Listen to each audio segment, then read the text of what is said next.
Ngayong araw mga kalibot ay ang araw ng pag-alis namin sa Lanao del Norte. Panibagong yugto na naman ng aming paglalakbay pabalik ng Cavite para maituloy na namin ang renovation ng kapitbahay. Dito kami natulog sa bahay ng mga kaibigan namin sa sala mismo. At dahil tabing dagat nga ang bahay nila, madaling araw pa lang ay ginising na kami ng isang hindi inaasahang bisita. Guys, tingnan mo yung nag-istorbo sa amin. Tanda na, ayun. Isang malaking alimasag. Ang himbing pa naman ang tulog namin. Akala pa nga namin nung una ay yung aso ang kumakalabit sa paa namin. Yun pala, alimasag na may malalaking sipit. Napatawa na nga lang kami. Hindi, kakagating ulan yun. Kinagat din siya yun eh.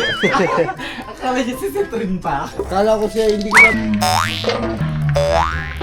kala ko si Citrin. Mga karanasang ganito talaga ang hindi namin makakalimutan sa paglilibot sa Pilipinas. At dahil nagising na nga kami, ay tinuloy-tuloy na namin. Nagkape muna, nagligpit ng mga gamit, tinupi ang office tent at inakyat ang mga gamit pabalik sa bahay jeep. Habang si Mami naman ay nag-aayos sa kwarto. Bago kami umalis, binigyan pa kami nila Ate Judy ng mga buko at nila Ate Amor ng mga marang. Pabaon daw para sa mahabang biyahe namin. Ng buko at ng marang.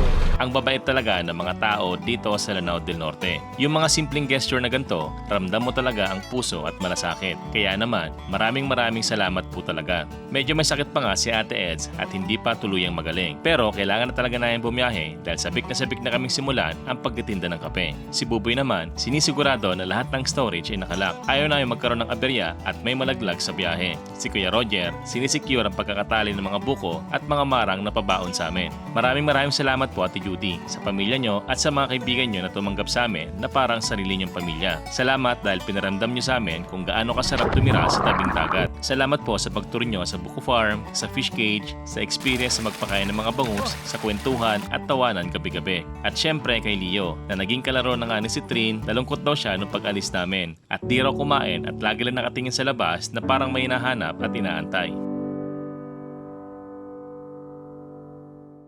Maraming salamat Kaoswagan. Isa na namang karanasan at kwento ang babaunin namin. Hello, good morning! Magta-travel na po tayo mga kalibot at mahaba-haba itong biyahe natin.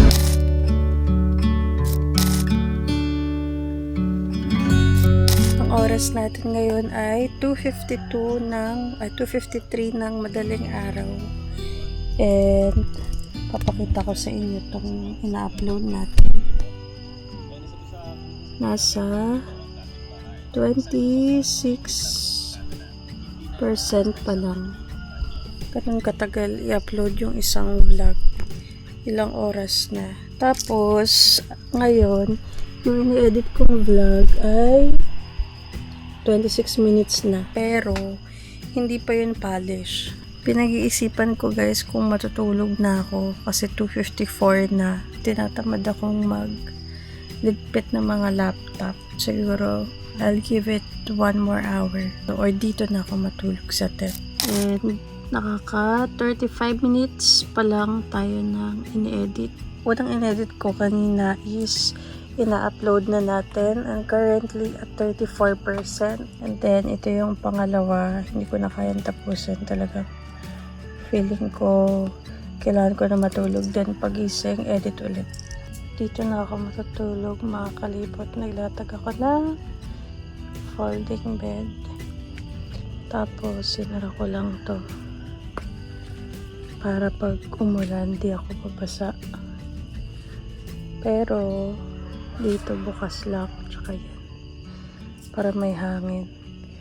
Nakasara lang yung ating net sa pintuan para di ako lamukin. Mga kalibot, papunta kami sa farm. Meron kami isang pedicab and 2 motor. So ang driver namin guys, si Kuya Sai. Hey Kuya Sai. At si Boss Roger. Ayun guys, diba kasama natin. Ay! Nasa yung isa guys. Ng motor, nasa kabila.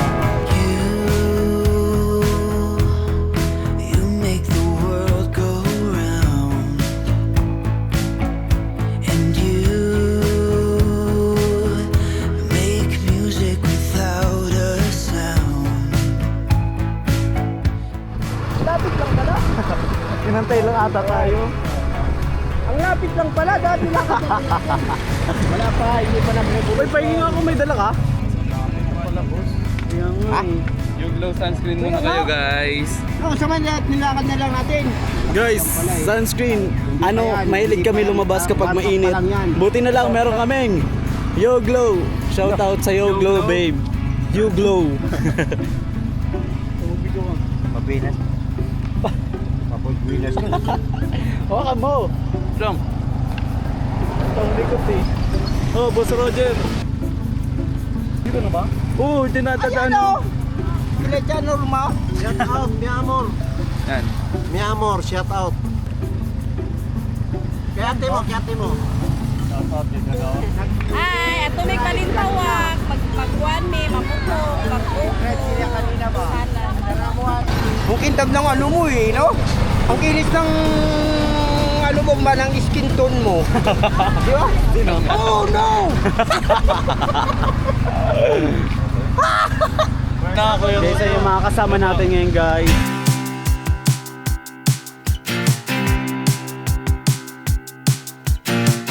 Kasama natin ngayon, guys. Kuya Antet. Kuya Bal. Kuya Ate.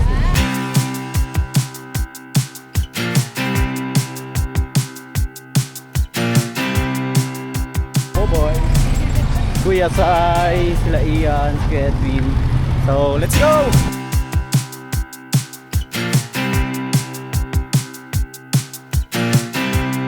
So, let's go! Yeah, yun na! Wait lang!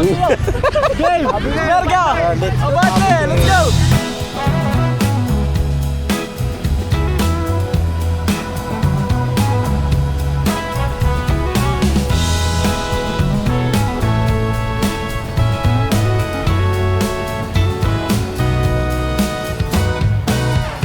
I've heard the rumor, I've heard the talk on the town. They say you're alone, they say that you ain't sound. But I don't believe any of that. I've got a whole nother view. Yeah, I think there's a treasure waiting for someone to prove himself worthy or true. Yeah, like a dandelion, my love stuck roots for you. So guys, di tayo kakain kasi treat daw nila tayo ng kanilang lunch. Hindi nila tayo pinag-ready ng lunch kasi last day natin. Today, bukas, diretso na tayo ng Oroquieta or Dapitan. Guys, haggard kami kaninang tatlo. Paggamit namin ng Yo Glow, babe. Konting haggard na lang. Yo Glow, babe! Guys, nag-iihaw si Kuya. Ano yung Kuya? Baboy. Ah, baboy. Guys, inihaw na baboy. Ang bango. Gutom na si Ian, oh. O hindi na.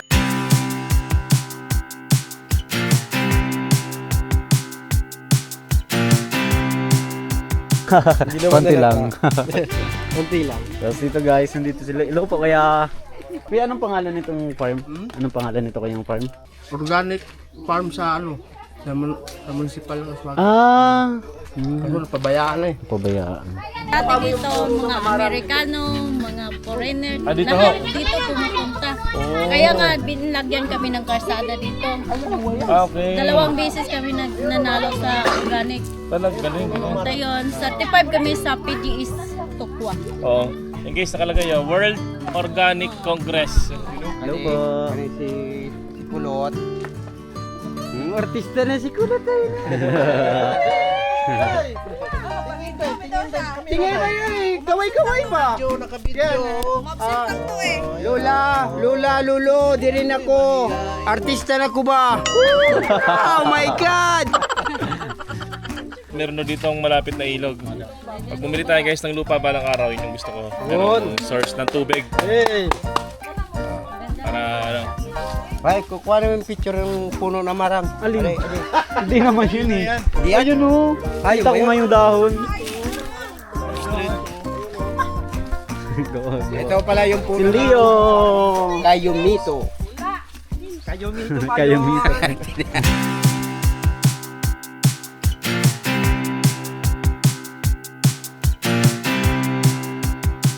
Buko yan!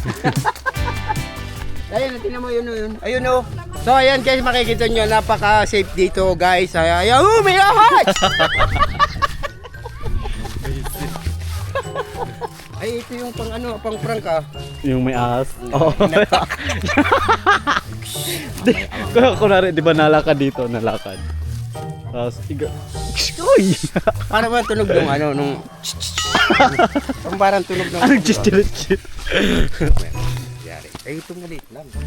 May pinaplano guys si Mang Roger. Alam mo yung... Nakuha natin mamaya i-prank natin si kuya mo pagka natutulog. Oh, nagisingin ko sabi. Tet, si Ian bumili ng kape. Nasapa. Bakit eh? Sino kasama? Nagaganon niya, tingnan. Hindi niya maalam pa yun eh. Nasapa. Tapos may hawak si Ian. Paglabas niya, may hawak si Ian ng kape na nasapa. Oo. Sige. Mamaya pag natulog-tulog, matutulog yan. Ito, mayroon tayong nilagang saging. Guys, kain tayo saging guys. Init.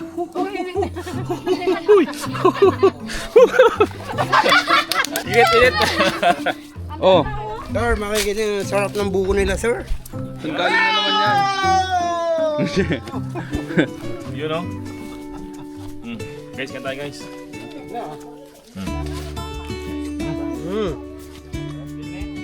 Fresh na fresh mga kalibot.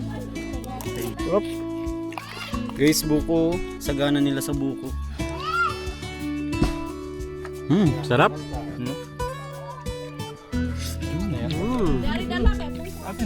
Kumukuha sila ate ng buko. Grabe. Ganda ng farm nila. Probinsya.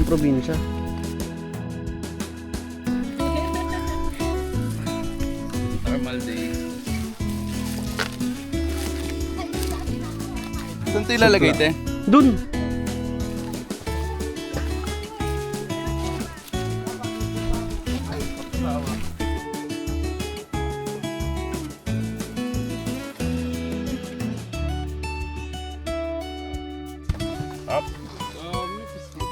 Buko. Dito sa amin, pag nasa bundok, laging kinakain, nilagang saging. Tapos isasawsaw sa bagoong. Bagoong sa amin is ginamuso yung fish. So, sa ganit ni siya? Sa Tagalog? Bagoong fish sauce. Bagoong. Sasawsaw. Tapos kakain. Salad talaga to. Oh.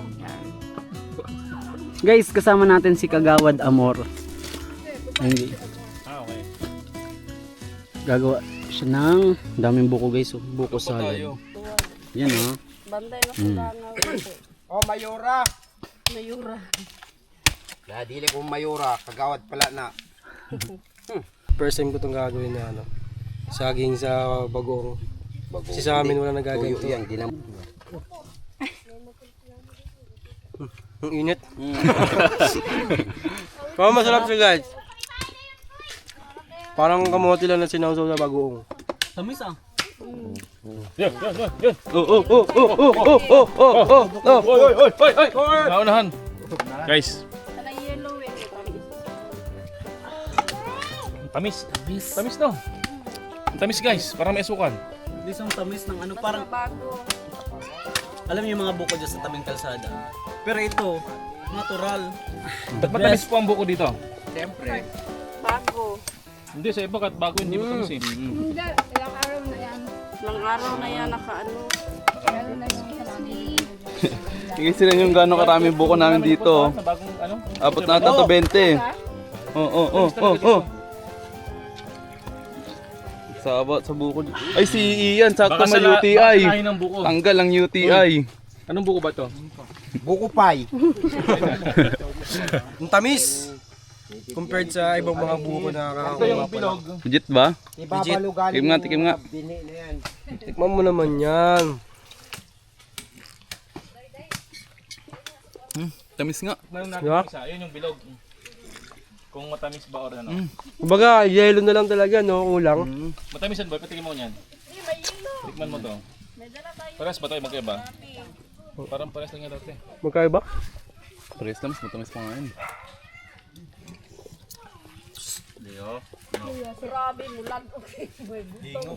Tamis to. Ano ba, Miss Bam?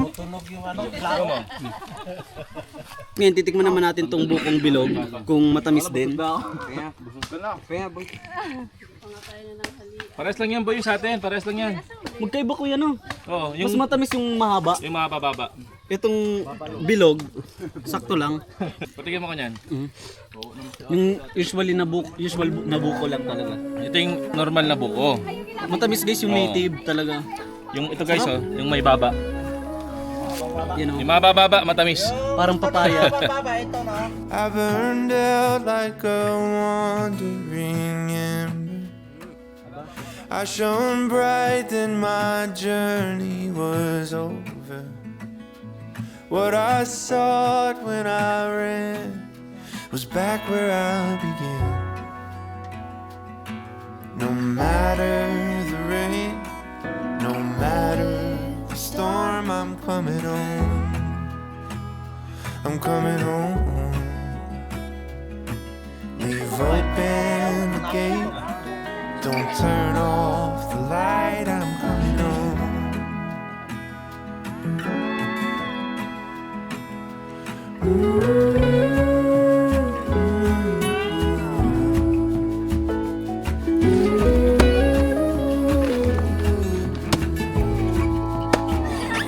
Well, I scratched in the dirt for a while. I gained all that I knew for a price. In the end, what I found was nowhere near as nice. No matter the rain, no matter the storm, I'm coming home. I'm coming home. Leave open the gate. Don't turn off the light. I'm coming home.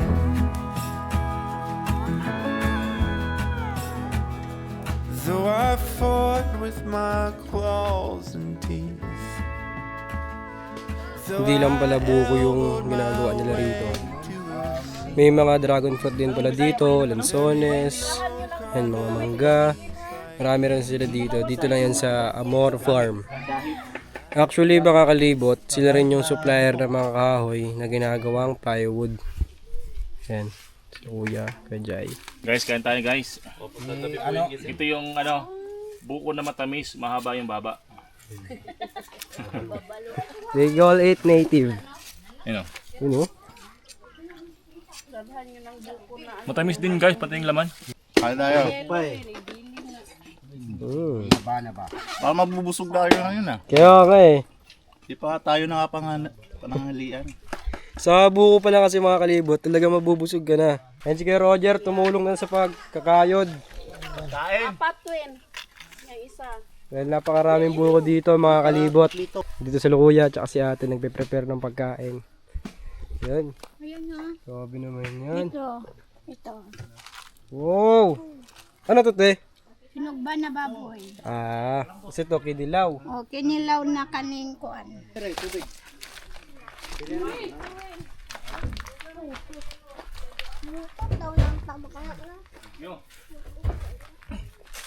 Thank you. So ito guys, dadalhin natin kay Mami sa kay Ate Els kasi di sila nakasama. Si Ate Els may sakit, si Mami may ginagawa. Ayan mga kalibot, sila yung mga supplier ng mga palkata rito na ginagawa raw na plywood. Ito yung mga ingredients na gagamitin nila. Ayan. Lalagay na yan ni ate. May mga sumba din dyan, te. Sumba. Ayan mga kalibot. Sumba. Ito yung mga gagamitin ng ingredients. Yung mga bata na yan dito. Sila yung mga tumutulong dito sa mga tao rito. Kinilaw na pulinaw guys. Kanta guys. Kinilaw na dilis. Tapos liempo. Saka yellow pin. I watch you as you drive. Do you know I'm looking? And I can't help but smile. Do you know how much I love you? You put my favorite song on. I put my feet up. And we just sing along. And I can't help but feeling just loving this moment. Can we stay here forever?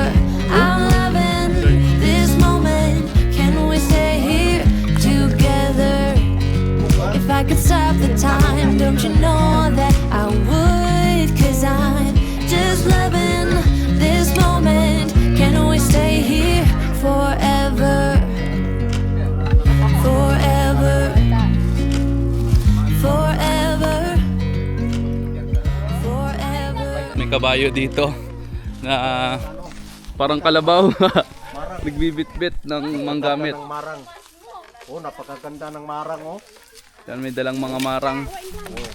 Habang nakatambay kami ay meron dumaan na nakakabayo at meron silang daladalang malalaking basket at sa loob nito ay merong mga laman. Kaya naman, lumapit nga kami kila kuya para tanungin kung saan sila galing at kung ano ang mga daladala nila. Sila raw pala ay ilang oras na naglalakad at galing pa sa bundok at ilang ilog na rin daw ang kanilang tinawid para makababa dito sa Kapatagan. Ang dala daw nila ay mga prutas na ang tawag dito sa Mindanao ay marang. Ano po ito? Marang. Yan, marang. Bagong pitas daw ang mga yan at ibebenta nila dito sa baba. Bentang usa. Patubang ang kabayo din. 20 pesos ang isang piraso daw.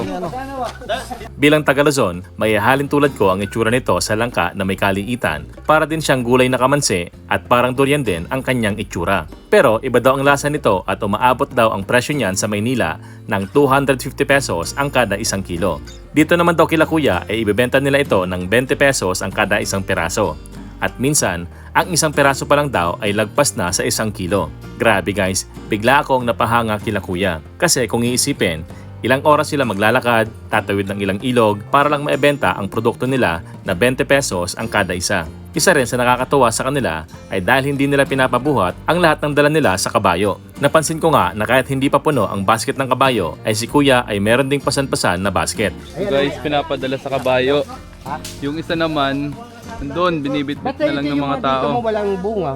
At dahil ilang oras na nga naglalakad sila kuya, ay binigyan muna sila ng buko salad ng mga kasama namin. Bumili nga kami ng ilang peraso at para sa akin, ang lasa niya ay parang light na durian pero mas matamis. Yan, guys. Para, yung ganito niya parang langka, no? Ayan, guys. So, apakatamis, guys. Oh.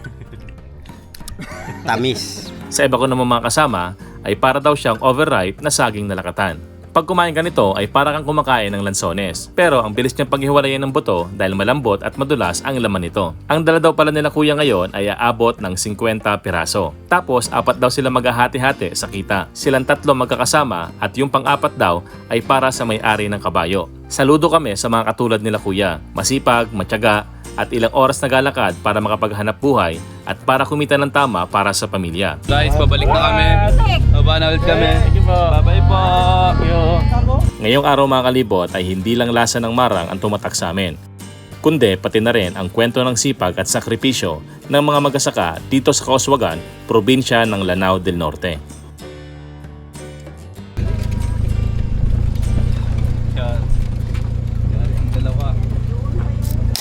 So kayo mga kalibot. Habang tutulog kami. Diyan ka lang, te ha. Kaya guys, ginising kami ng kapitbahay. May kapitbahay kami guys. Bilis. Ay, Starfish! Ayaw. Di naman, dito ka lang oh. Di naman yung tatalon. Dito ka lang. Dito ka lang oh. Kaya kiss niyo sa akin. Hindi, Takot na din kami. Bakit nga rin kami? Di mga pumawakan mo dad. Di yun eh. Tingnan mo. Ay. Guys, tingnan mo yung nag-starbo sa amin. May ipit yung mga apo mo. takpan mo. Eh, wala na siyang ipin. Ayan o, tingnan mo yung matanda na. Ayan o.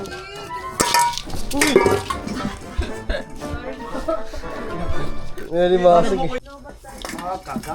Tagang. Hindi ka kinakain na. Sarap to. Ayun lang kaya. Ba't pumasok dito? Hindi nakabukas to. Guys, dako, kaayo. Lagi nakabukas na. Lakay, ganun. Ginagat-gagat si Mango. Kinagat din siya yan eh. Akala niya si Citrin pa. Kala ko siya, hindi ko na pinasya. Kala ko si Citrin. Grabe, laki na ano yun. Hindi mabuti walang sipit. Sobrang laki. Wala ko yung Pero sabi ni Kuya, pwede daw siya iluto. Masarap daw yan sa buko. ginanong ko Kain. pinagpagkungkat. Putis yan. Maya takbo na yung mga aso sa may uluan eh. Lahat ng aso nasa ulo namin. Nawala yung tapon ni Citrin. Ano oras nangyari yun? Mga Alas, hindi na. Hindi ko po 222 ata yun. Hindi ko po matanda ng tunay na nangyari. Hindi pa yung nagtatagal eh. Nagising kasi ako. 15, ganyan bro. 222 yun. Sa akin, dumaan lang yung tinik niya. Akala ko ito. Tapos maya, nandito na siya. Tapos kaya pala ganun na ganun si Mang Rod. Ramdam ko yung ganun Hindi, pinagpag ko na sa paa. Mamaya yung kamay ko naman, sabi ko kahit talsik nga yung sigarilyo eh. Hawak-hawa ko yung sigarilyo yung ganun eh. Hindi, pagpag ko eh. Pero hindi ko pa rin inilawan. Maya yung aso, nandito na lahat sa ulo. Siya lang ka pala. Kala ko yung ano naman, yung parang ipis ba na ano. Pag ilaw namin ang laki. Ay, Takot ako ah. Sabi ng Mang Rod, iyan, kumuha ka ng kaldero. Kumuha ka. buti bungi na yun. Hindi ko may talas yung dugo yung ano yun, yung ipis niya. Tapos hindi kami bitawan niya hanggang mamatay. Oo. Gawin mo ganon. Hindi, kakagating ko na yun. Kagati wala ka namang ibis. Yun nga lang problema. Nagliligpit na tayo ng gamit dahil alis na tayo dito sa bahay nila Ate Judy. Ayan, papunta na tayo hindi Dipolog para magroro. Ayan sila Kuya Romel, si Kuya Tet. Nililigpit na nila yung tent. Ito yung pinaka-challenging sa pagliligpit guys eh. Yung sa tent, dahil may hirap siya ano. Ibalik sa dati. Kasi yan mga kalibot. Tiyatanggal ni Kuya Romel yung mga dumi-dumi. Dumi-dumi. Pakay ka mo. Ayan si Kuya Romel. At mga kalibot, sa loob naman yan si Ate Eds. Pero di pa siya not feeling well pa. Si ate, nililigpit niya na yung loob. Hi guys, ano oras na? Magpo-4 na ata. 4. So mamayang biyahe, tulog ako ha.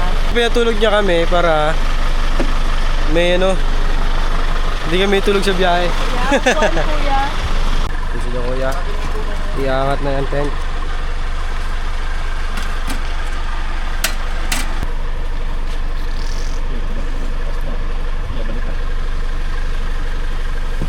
Ayan guys, pasok. Nakasali lahat to? Ayun, hindi ko lang alam kay Kuya Roger. Nagdala rin si Kuya Roger ng buko at ng marang. Sa taas ng marang. Yan, nasa taas yung marang mga kalibot. Tatagtag yun dito man. Para daw habang umaandar, the same time kumakain tayo. May sakit ba si Ate Eds and hindi pa siya gaano kagaling. Eds, okay ka na ba yung pakiramdam mo, Eds? Kawawa naman yun. Kung makakalibot na ilo pa si Ate Eds, ayan. Sana maging maayos siya habang nagbabiyahe tayo. Dahil yung daan hindi masyadong patag. Check na yung Kuya Boy kung may mga laktong ating mga talagyanan ng gamit dito sa may baba ng top load. Ayan. Check. 1-0. 1-0. 2-0. 3-0.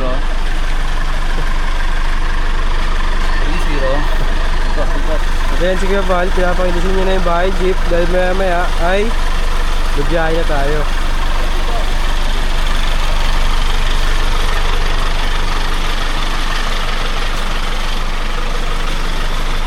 Ilang side naman?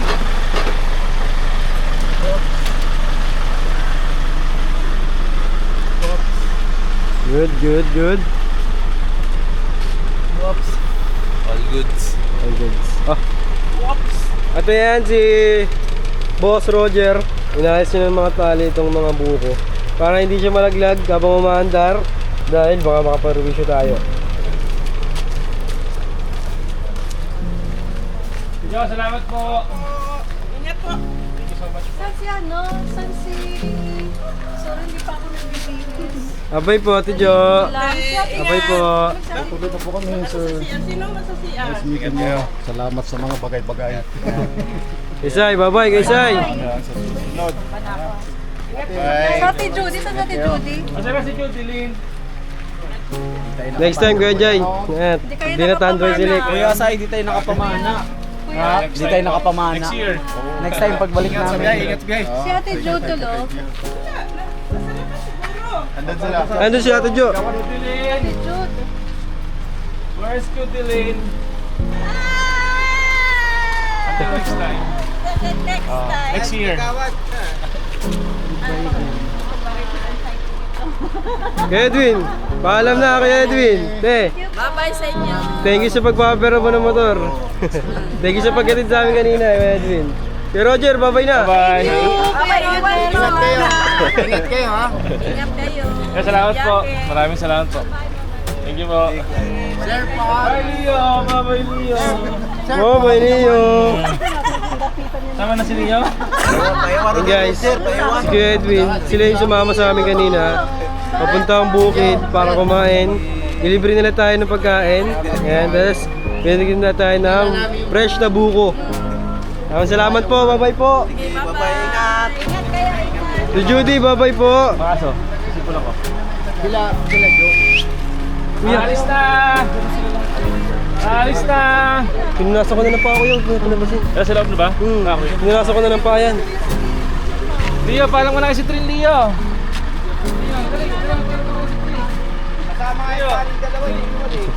Kasama ako kay Din ha. Yun. Din, ingat ka dyan. So yun mga kalibot, sila si Trin. Tsaka si Garnet. Tapos sobrang dumi nila mga kalibot. Kailangan po punasan yung paa nila para lang makapasok dito sa loob ng bahay, jeep. Man. Man, ang cute naman yan. Si Trin. Ay, si Garnet pala to mga kalibot. Si Trin, lumabas na naman. Pasaway talaga yon. Hindi to pala. Joke lang. Nakatiyaya na nga siya eh. Eh, si Trin mga kalibot. Tapos na punasan yung paa niyan. Yan, ganyan siya. Pag nakahiga na. And si Lito. Yan. Cute. Yo boy, tapos na maligo. Sabihin ko. Parang punta natin Gabal, Dipolog, pero first stop natin 30 kilometers para mag-almusal. Hello, good morning.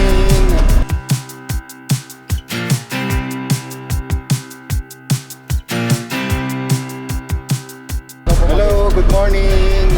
Magta-travel na po tayo mga kalibot at mahaba-haba itong biyahe natin. First stop natin, 30 kilometers. Kakain po tayo. Sana maging safe yung biyahe po natin. Yan.